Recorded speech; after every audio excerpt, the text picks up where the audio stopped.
तो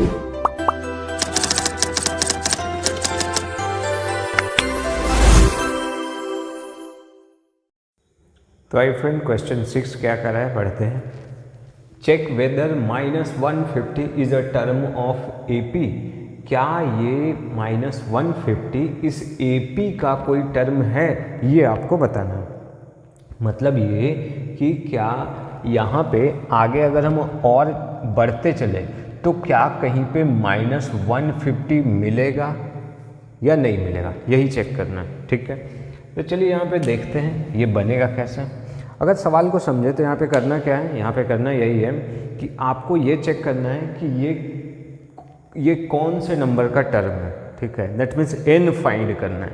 तो देखिए अगर n एक पॉजिटिव इंटीजर आता है तो हम कहेंगे कि वो AP में है। ठीक है, यानी कि वो AP का टर्म है। अगर n पॉइंट में आता है तब हम ये कहेंगे कि वो AP का टर्म नहीं है। क्यों नहीं है, अभी आपको एग्जाम्पल के थ्रू समझाते हैं।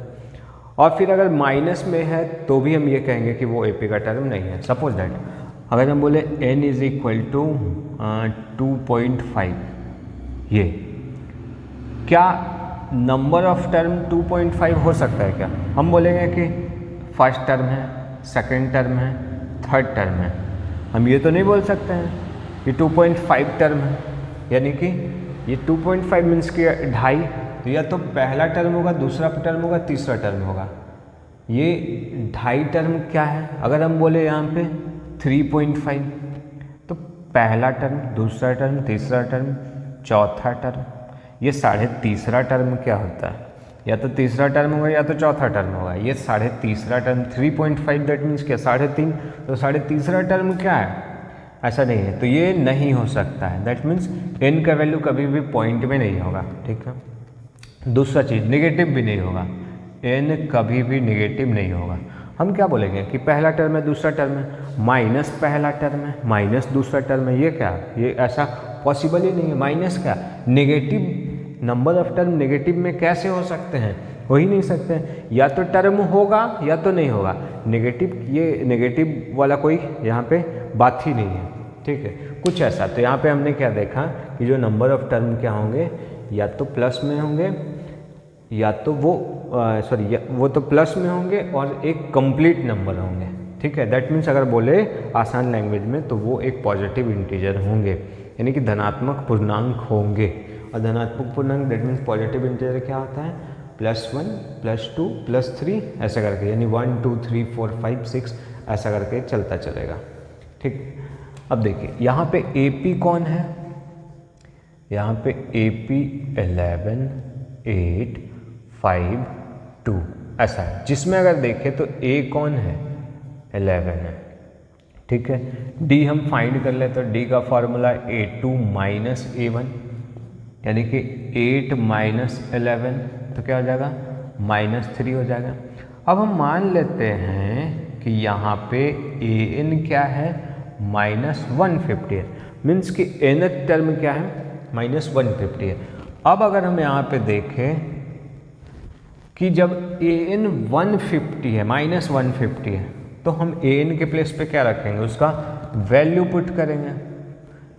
A + n - 1D, अब वो क्या है? -150 है। अब देखिए जिसका वैल्यू मालूम है वो लिखें। A का वैल्यू क्या है? 11 प्लस n तो मालूम नहीं है, वो तो निकालना है, हमें फाइंड करना है। D क्या है? -3 है और -150। ठीक है, अब ये +11 उधर जाएगा तो -11, तो क्या हो जाएगा? n - 1 - 3, ये हो जाएगा -150। ये +11 उधर चला जाएगा तो -11 हो जाएगा। ठीक है, इधर क्या बचा? n - 1 × -3, इधर हो गया 161, वो भी माइनस में। अब ये -3 उधर चला जाएगा तो इधर इनटू में है, उधर जाएगा तो डिवाइड में, तो क्या हो जाएगा? n - 1 = -161/- 3। पहले तो माइनस माइनस कैंसिल हो गया। आगे ये -1 उधर जाएगा तो +1, तो क्या हो जाएगा? n = 161/3 एंड +1, जिसे अगर हम सॉल्व करें तो क्या मिलेगा, n इज इक्वल टू एक तो 161 प्लस 3 1 जा 3 और नीचे कौन 3, तो क्या हो जाएगा 164/3 कुछ ऐसा। अगर हम इसे डिवाइड करें तो क्या मिलेगा, डिवाइड करने पे 3 5 जा 15, एक उसे दे दिया तो 14, 3 4 जा 12। अब तो कम्प्लीटली ये डिवाइड नहीं हो रहा, फिर आगे 2 दे दिया, 3 6 जा 18। तो यहाँ पे देखें कि ये एक कंप्लीट नंबर नहीं है, ठीक है। तो पहले इतना नोट कर ले, फिर लास्ट के स्टेटमेंट को लिख के इसको कंप्लीट कर लेते हैं। तो आइए अब इसका लास्ट करते हैं। Since n is not an positive integer, मतलब जो n है वो पॉजिटिव इंटीजर नहीं है। पॉजिटिव तो है लेकिन इंटीजर नहीं। इंटीजर क्या होता है, एक कंप्लीट नंबर होता है। जैसे अगर बात करें 1 2 3 4, ये कंप्लीट है। अगर बात करें 1.5 2.5 पौने सवा, ये कोई इंटीजर नहीं है क्योंकि वो कंप्लीट नहीं है, वो बीच वाले नंबर हैं, ठीक है। तो ये n एक पॉजिटिव इंटीजर नहीं है, hence -150 is not a term of AP, यानी कि ये जो -150 है वो AP का टर्म नहीं है। तो ये रहा अपना आंसर। आई होप समझ में आ गया होगा, प्लीज़ नोट कर लें। तो आई फ्रेंड देखते हैं नेक्स्ट क्वेश्चन क्या कहा जा रहा है। जैसा कि यहाँ पे ये कहा जा रहा है कि आप 31st टर्म निकालिए जबकि 11th और 16th टर्म दिए गए हैं। मतलब इसका 31वां पद निकालिए जिसमें आपको 11वां और 16वां पद दिया हुआ है, ठीक है। तो यहाँ पे हम क्या करेंगे, एक तो एक फॉर्मूला क्या होता है टर्म फाइंड करने का, यानी पद ज्ञात करने का, an is equal to a plus n minus 1d होता है। अगर सपोज दैट यहाँ पे हम n के प्लेस पे 11 रखते हैं तो क्या हो जाएगा a प्लस 11 माइनस 1d, तो क्या हो जाएगा a11 इज इक्वल टू क्या हो जाएगा a प्लस 10d हो जाएगा। एक तो ये हो गया। अगर हम यहाँ पे 16 रखते हैं तो क्या हो जाएगा a प्लस 16 माइनस 1d, क्योंकि n माइनस 1 और n के प्लेस पे हम 16 रख रहे हैं तो क्या आ जाएगा a प्लस 15d। 16 में 1 घटेगा तो 15 हो जाएगा।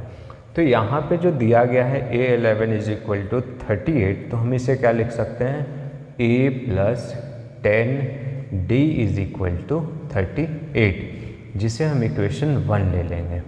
और a16 क्या दिया गया है, ये 73 है, इसे हम a plus 15d is equal to 73 लिख सकते हैं, जिसे हम इक्वेशन 2 एज्यूम करेंगे। आगे क्या, आगे हम इक्वेशन 2 और 3 को सॉल्व करके a और d के वैल्यू को फाइंड करेंगे। तो यहाँ पे हम क्या देख रहे हैं, a और a है। अगर हम दोनों को माइनस कर दे तो हमें d का वैल्यू मालूम हो जाएगा। क्यों, क्योंकि a और a कैंसिल हो जाएगा। तो क्या हो जाएगा a plus 15d is equal to 73 and a plus 10d is equal to 38। अब ये सब्ट्रैक्ट हो रहा है तो साइन तो चेंज हो जाएगा, ये कैंसिल हो गया। 15 में 10 घटा तो 5 और 38 में ये 73 में 38 घटा तो क्या हो गया 35 हो गया, ठीक है। तो इस तरीके से 5d इज इक्वल टू क्या मिला हमें 35 मिला। तो d क्या हो जाएगा, d हो जाएगा, ये 5 इधर इंटू में है उधर जाके डिवाइड में, यानी गुना है तो भाग में चला जाएगा। किसके भाग में, 35 के भाग में। क्या हो जाएगा 5 7 जा 35 हो जाएगा। तो d का वैल्यू क्या मिला हमें 7 मिला। अब d के वैल्यू को हम चाहे 1 या 2 दोनों में से किसी में भी पुट करके हम a का वैल्यू फाइंड कर सकते हैं। किसी में भी पुट करें आपका आंसर वही आना है। तो हम यहाँ पे क्या करते हैं 1 में पुट करते हैं। तो लिखते हैं putting the value of d in 1 we get, हमें क्या मिलता है तो 1 क्या कह रहा है यहाँ पे, a plus 10d is equal to 38 है। तो ये a plus 10d is equal to 38 है। अब हम d के प्लेस पे क्या रखेंगे, d के प्लेस पे 38 d के प्लेस पे हम क्या रखेंगे, 7 रखेंगे। तो क्या आ जाएगा, a plus 10 into 7 is equal to 38। तो क्या आ जाएगा, 10 7 जा 70, हाँ ये 38। तो क्या आ जाएगा, 38 माइनस 70 हो जाएगा। ठीक है, तो a का वैल्यू क्या मिल जाएगा हमें, 10 में 8 घटा 2 और 6 में 3 घटा 3, ये -32 आ गया। ठीक है, अब हमें क्या फाइंड करना है, A31 फाइंड करना है। तो हम क्या लिखेंगे, नाउ A31। तो जिस तरीके से हमने A11 और A16 को ऐसा लिखा, उसी तरीके से A31 को क्या लिखेंगे, A प्लस 30D लिखेंगे, कुछ ऐसा। तो पहले इतना नोट करें फिर आगे बताते हैं। तो आगे क्या, A प्लस 30D, हमें A31 एक 30वां पद निकालना है। तो A क्या है अपना, -32 और प्लस 30 इंटू D, D क्या है 7। तो क्या हो जाएगा, 32 और ये 2 10 माइनस कर देते हैं, 10 में 2 घटा 8, फिर 10 में 3 घटा 7 और ये हो गया 1, यानी कि 178। ये रहा अपना आंसर। आई होप समझ में आ गया होगा, प्लीज़ नोट कर लें। तो आइए फ्रेंड नेक्स्ट क्वेश्चन देखते हैं, क्वेश्चन 8। क्वेश्चन 8 क्या कह रहा है, an AP consist of 50 terms of which third term is 12 and the last term is 106, find 29th term. मतलब ये एक AP दिया गया है जिसमें टोटल 50 टर्म है। दैट मीन्स अगर देखें तो n क्या है, टोटल 50 है, जिसका थर्ड टर्म दिया गया है, यानी कि तीसरा नंबर में कौन आ रहा है, 12 आ रहा है। और लास्ट टर्म, अब एक चीज़ देखिए, टोटल 50 टर्म है और लास्ट टर्म 106 है। दैट मीन्स 50वां टर्म 106 है। दैट मीन्स कि A50 अपना 106 है। ठीक है, अब हमें क्या फाइंड करना है, यहाँ पे A29 फाइंड करना है। ठीक है, A29 हमें फाइंड करना है।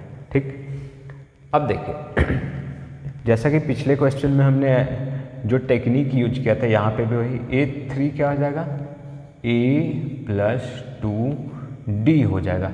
मतलब जितना भी है उससे एक घटा के 2 में मल्टीप्लाई कर दीजिए और A को ऐड कर दीजिए, यानी कि A3 है तो A प्लस 3 है तो 2, फिर D, ये हो गया। इससे इक्वेशन 1। यहाँ पे 50 है तो क्या लिखेंगे, 50 है तो 49D, ये हो गया। इससे इक्वेशन 2। आगे क्या, इक्वेशन 2 माइनस 1। तो इक्वेशन 2 माइनस 1 क्या हो जाएगा,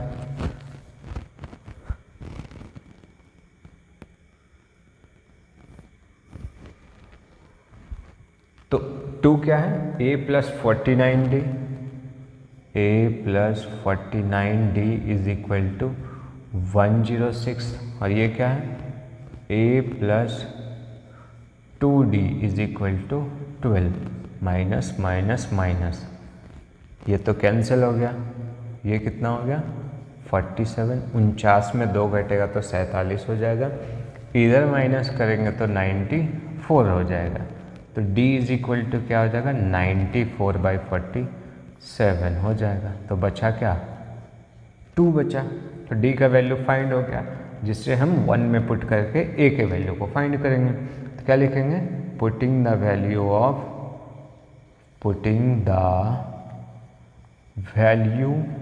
of D in equation 1 we get. Okay, अब पहले इतना नोट करें फिर आगे बताते हैं। अब यहाँ पे हम क्या कर रहे हैं, डी का वैल्यू 1 में पुट कर रहे हैं, ठीक है। एक मिनट, तो इक्वेशन 1 क्या था, a plus 2d is equal to 12 था। a प्लस 2d, d क्या है, 2 है, 2 इंटू 2 इज इक्वल टू 8। तो क्या देख रहे हैं, 2 2 जा 4 हो रहा है इज इक्वल टू 12। तो a इज इक्वल टू क्या हो जाएगा, 12 माइनस 4, तो a इज इक्वल टू क्या हो गया, 8 हो गया। अब हमें क्या फाइंड करना है, 29th टर्म फाइंड करना है। तो क्या लिखेंगे, now a29 is equal to क्या हो जाएगा, a प्लस 28d हो जाएगा। उससे एक कम होके d में मल्टीप्लाई हो जाएगा और a तो रहेगा ही रहेगा। तो a क्या है, 8 प्लस 28 और d क्या है, 2 है। तो अपना फाइनल आंसर क्या हो जाएगा, A29 इज इक्वल टू, एक तो 8 हो गया, 28 दूनी 56 हो जाएगा, तो आ जाएगा कितना, 64। ये रहा आंसर, कुछ ऐसा था। आई होप समझ में आ गया होगा, नोट कर लें। तो आइए फ्रेंड, अब देखते क्वेश्चन 9 क्या कह रहा है। एक एपी जिसका 3rd और 9th टर्म दिया गया है 4 और -8। अब आपसे ये पूछा जा रहा है कि कौन सा टर्म 0 होगा, ठीक है। तो हम लोग मान लेते हैं यहाँ पे कि लेट nth टर्म क्या है, 0 है। तो इसके प्लेस पे क्या लिखेंगे, a plus n minus 1d is equal to 0। अब a, ना तो हमको a का वैल्यू मालूम है ना तो d का मालूम है, तो हम n कैसे फाइंड करेंगे, ठीक है। तो हम यहाँ जो दिया हुआ है, जैसे a3 दिया हुआ है, तो इसे क्या लिखेंगे, a plus 2d is equal to 4। और a9 क्या हो जाएगा, ये इक्वेशन 1, और a9 हो जाएगा a plus 8d is equal to -8, जिसे हम इक्वेशन 2 ले लेंगे। अब क्या करेंगे, 2 माइनस 1 करेंगे, 2 माइनस 1, तो क्या हो जाएगा, a plus 8d is equal to -8 और a plus 2d is equal to 4, minus minus minus, ये तो कैंसिल हो गया। 8 में 2 माइनस हो गया तो क्या हो गया, 6d, -8 और -4 -12, तो d इज इक्वल टू क्या हो जाएगा, 6 दूनी 12 हो जाएगा, दैट मीन्स -2 हो जाएगा।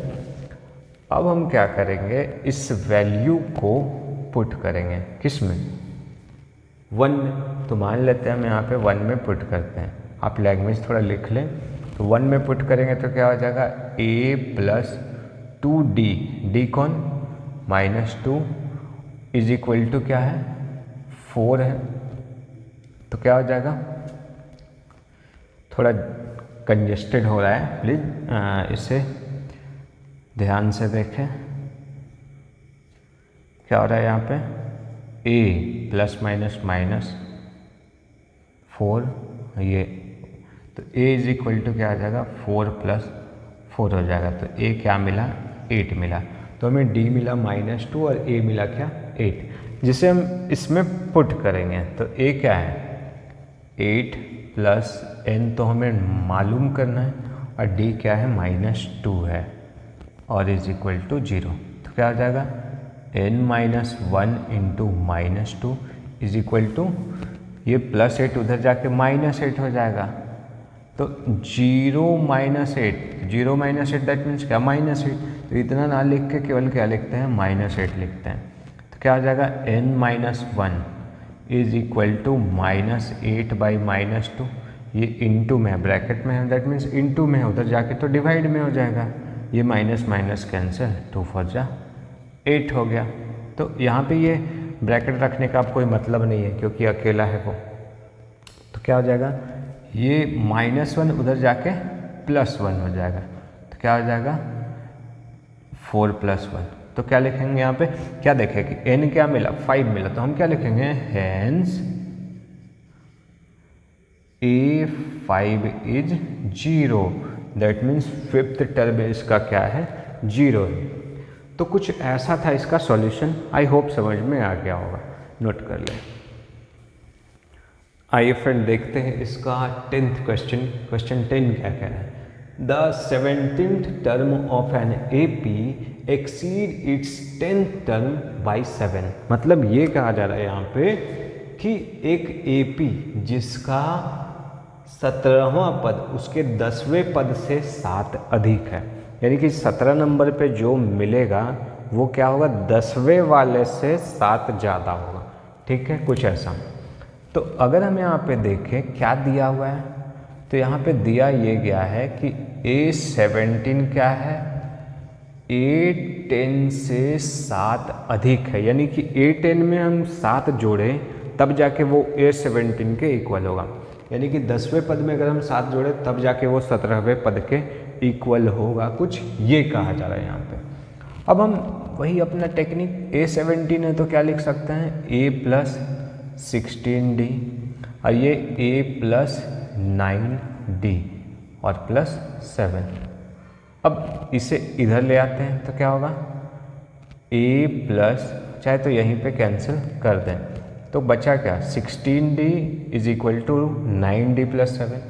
अब ये 9D इधर आएगा तो क्या होगा, माइनस 9D, और उधर कौन बचेगा, सिर्फ 7 बचेगा। 16 में 9 घटा तो 7, यानी 7D is equal to 7, that means D is equal to -1। तो क्या लिखेंगे, hence the common difference is 1 answer, कुछ ऐसा।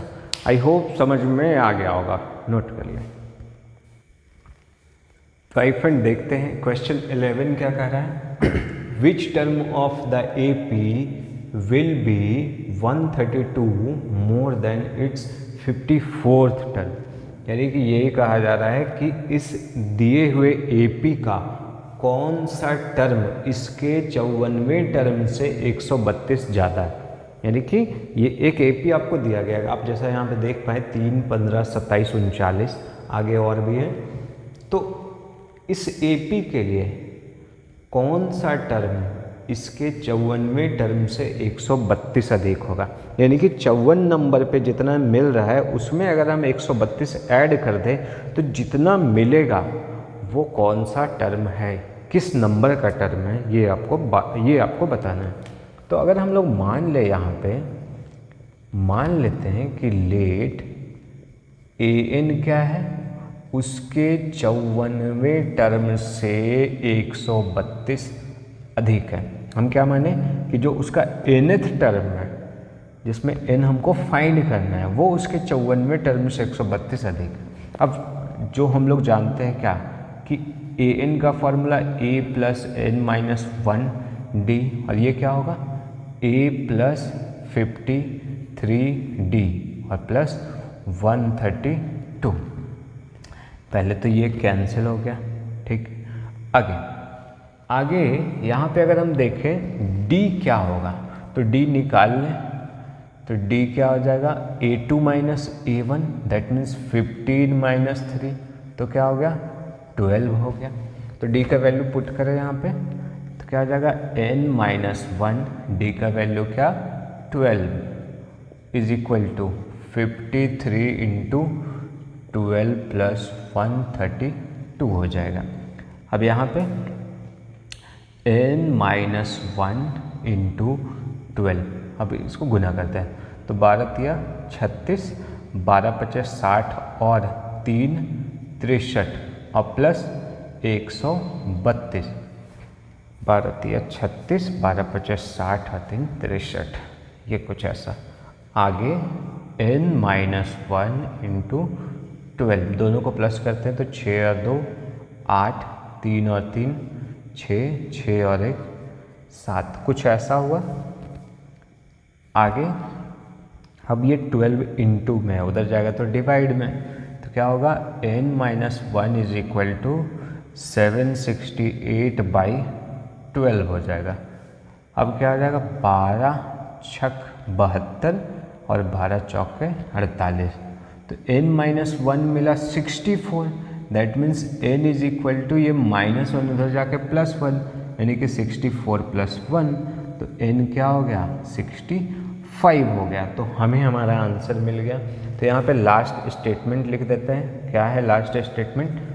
तो यहाँ पे लिखेंगे hence A65 is 132 more than it's 54th term. 54th term, ये रहा अपना फाइनल आंसर। कुछ ऐसा प्लीज नोट कर लें। तो फ्रेंड, आज के वीडियो में इतना ही। आई होप ये वीडियो आपको अच्छा लगा होगा। मैंने कम से कम लैंग्वेज में चीज़ों को समझाने का प्रयास किया है। अब मुझे विश्वास है ये आप लोगों को अच्छा लग रहा होगा। तो इसे अधिक से अधिक शेयर करें ताकि मैं अधिक से अधिक स्टूडेंट के बीच में पहुंच सकूं। तो आज के लिए इतना ही, मिलते हैं अगले वीडियो में। तब तक के लिए टेक केयर, बाय बाय।